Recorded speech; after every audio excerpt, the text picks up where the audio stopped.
السلام علیکم۔ فَبِأَيِّ آلَاءِ رَبِّكُمَا تُكَذِّبَانِ، اور تم اپنے رب کی کون کون سی نعمت کو جھٹلاؤ گے۔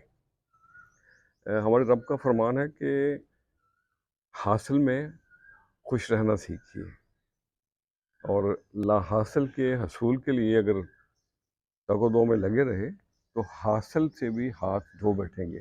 اللہ اکبر۔ آج حاصل اور لا حاصل کو ذہن میں رکھ کے چند لائنیں آپ لکھی ہیں، آپ سے بھی شیئر کرتے ہیں۔ تو عرض کیا ہے، مت ڈھونڈ وسیلے دنیا کے، سچے یار کا ہے فرمان۔ شکرانے کو بناؤ وتیرہ، ہوں گے پورے سب ارمان۔ مت ڈھونڈ وسیلے دنیا کے، سورج چاند اور تارے سارے رب کی ہے یہ پہچان۔ کیوں بھرے ہے تو تجوری کو، کیوں بھرے ہے تو تجوری کو، دو دن کا تو ہے مہمان۔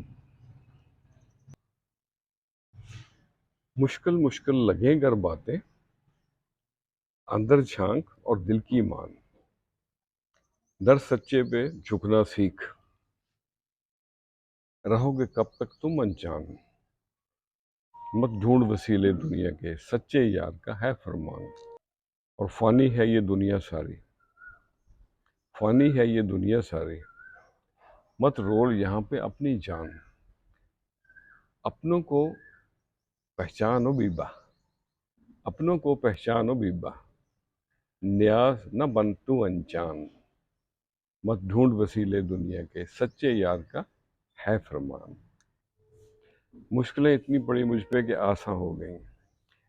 دنیا میں ہمارے سامنے بڑے بڑے مشکل کام اور بڑے بڑے ڈیسیژن میکنگ مرحلے آتے رہتے ہیں، اور میری مطلب کہ ناقص رائے میں، میری اوپینین میں، سب سے مشکل مرحلہ کیا ہے؟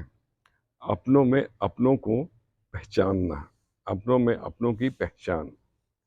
خوش رہیں اور سب کے ساتھ آسانیوں کا سبب بنے۔ السلام علیکم۔